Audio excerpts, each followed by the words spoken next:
गीता श्री कृष्ण द्वारा अर्जुन को दी गई शिक्षाओं का एक संग्रह है, जिसमें भगवान कृष्ण अर्जुन को युद्ध और जीवन का अर्थ बताते हैं। दुनिया भर से हिंदू धर्म के अनुयायी सदियों से गीता और उसके महत्व के बारे में अपने पूर्वजों से सुनते आ रहे हैं। गीता श्री अर्जुन और उनके सारथी भगवान श्री कृष्ण के बीच हुई सही और गलत की व्याख्या करने वाली ऐसी तार्किक बातों का संग्रह है। यह धार्मिक ग्रंथ ज्ञान का वह भंडार है जो हमारे जीवन में आने वाली सभी परिस्थितियों का समाधान खोजने में सहायक हो सकता है। गीता हमें सिखाती है कि मानसिक शांति और जीवन के बाद मोक्ष की प्राप्ति के लिए यह आवश्यक है कि हम अपनी इच्छाओं को नियंत्रण में रख सकें। गीता यह भी सिखाती है कि मृत्यु का भय व्यर्थ है, क्योंकि मृत्यु हमारे शरीर में विराजमान आत्मा को कभी नहीं मार सकती। मृत्यु केवल मांसपेशियों से बने शरीर का अंत है। कर्म करना सबसे महत्वपूर्ण बात है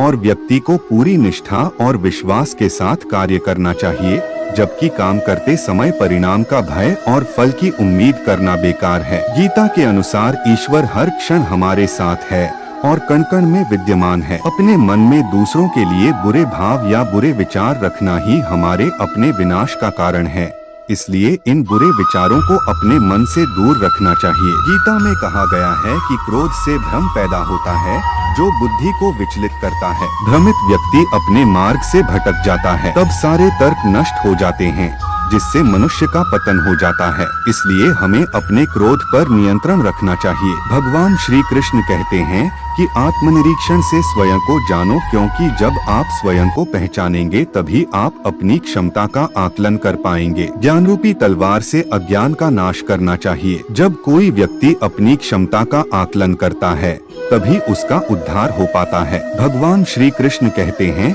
कि मृत्यु एक अपरिवर्तनीय सत्य है, लेकिन केवल यह शरीर नश्वर है। आत्मा अजर अमर है। आत्मा को कोई काट नहीं सकता, अग्नि जला नहीं सकती और जल उसे गीला नहीं कर सकता। जिस प्रकार से पुराने वस्त्र बदलकर नए वस्त्र धारण किए जाते हैं, उसी प्रकार आत्मा एक शरीर का त्याग करके दूसरे जीव में प्रवेश करती है।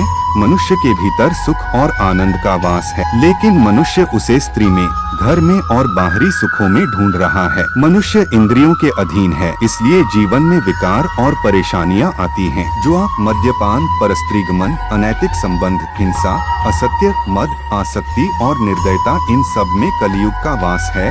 इसलिए इसका दूसरा नाम घोर कलयुग है। मनुष्य को हमेशा अपने मन और बुद्धि पर भरोसा नहीं करना चाहिए, क्योंकि वे मनुष्य को बार बार धोखा देते हैं। स्वयं को निर्दोष मानना बहुत बड़ा पाप सिद्ध होता है।